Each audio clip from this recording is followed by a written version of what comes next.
Ел қой әлі. Қышта білесің бе? Маяқтан изін көртетейден ұшыл тараптан өтіп кеткенде менен. Бұл бір өткен жерден илбірсіз қайрылады да. Бұны бірінші байлайбыз. Ташты қимылдатпай қойыш керек бұны бекем. Мен бұл камера бойынша таныстырып кетсем, бұл камерам алыстығы 25-тен 30 метрге чейін тартады. Бұл күн түн тарта өреді. Анан бұл шамал болгондо чөп шардың башы кыймылдаганда ошондон бери тартат. Кыймыл кандай кыймыл болсо ошону тартып турат. Бұл деңиз деңгээлинен 2500 метрден жогору карай коюш керек. Биздин жер шартыбызга карата.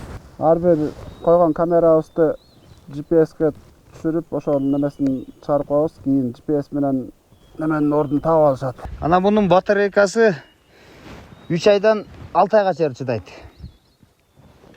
Bunu külçetetөбүз, yan басабыз, окей досабыз да күтүп турабыз. Ана секунддан бери башталат, 10 секунд бүткөндөн уже тарта баштайт камера. Бер 2780 метр экен бийиктиги жас.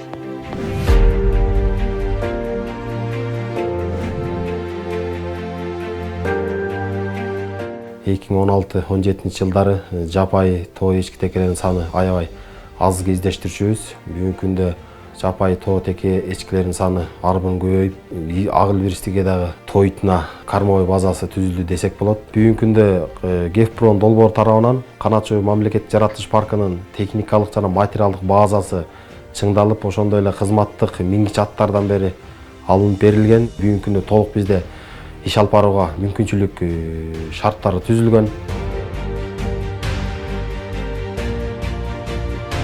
Бұл агыл биристин экосистемага кошкон салымы көп.